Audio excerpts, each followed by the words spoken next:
Bonjour. Alors, deuxième vidéo sur les questions-réponses depuis que j'ai repris.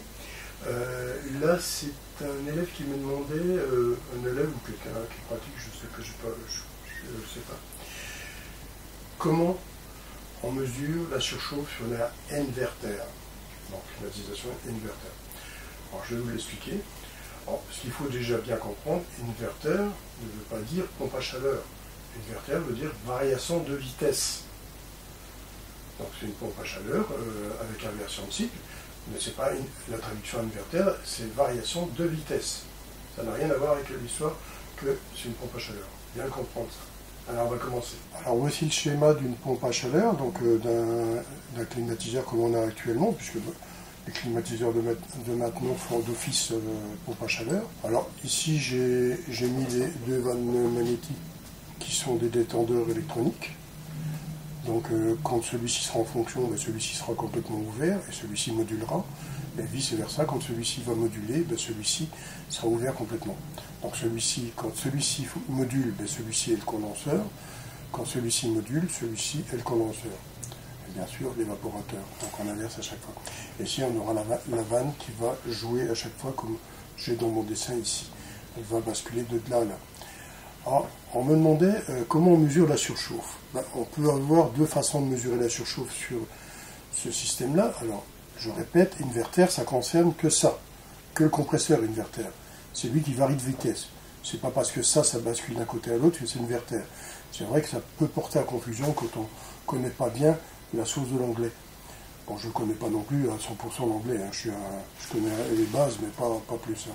Mais ça n'empêche pas que ici, inverter, ça concerne ça, inversion de cycle. Okay. Donc, qu'est-ce qu'on a ici? C'est que si je veux mesurer la surchauffe, bon, si par exemple ça c'est l'évaporateur et ça c'est le condenseur, ben, la surchauffe on peut la mesurer sur cette ligne-là. On ne la mesurera pas ici. Pourquoi? Parce que si on a une bouteille en particules liquide, je vous assure, ça fausse complètement la lecture de la surchauffe. Déjà, lire jusqu'ici c'est déjà beaucoup. Donc, pourquoi je dis on peut la lire ici, c'est parce que quand on va basculer en évaporateur ici, condenseur ici, ben, l'aspiration sera toujours la même. Il n'y a que ici ça va changer de place. Donc quand je me sers de ce côté-là, ben, j'ai mon évaporateur de ce côté-là, le condenseur de ce côté-là, donc l'évaporateur il fait ça, je pourrais mesurer ici, comme j'ai dit tantôt, et mesurer là. Okay. Maintenant, si je bascule de l'autre côté, donc le tiroir est passé ici, ça devient l'évaporateur, donc quand on revient là, je pourrais mesurer sur cette longueur-là et mesurer là. Donc, à chaque fois, vous voyez, je peux mesurer là. Donc, il est mieux de mesurer la surchauffe ici, comme ça, vous êtes sûr et certain de ne pas faire 36 manœuvres.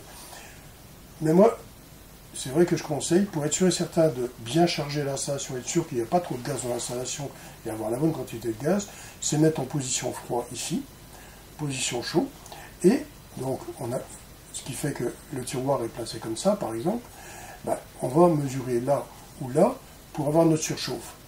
Et là, à ce moment-là, on peut dire qu'on est bien comme il faut, que tout est bien en ordre.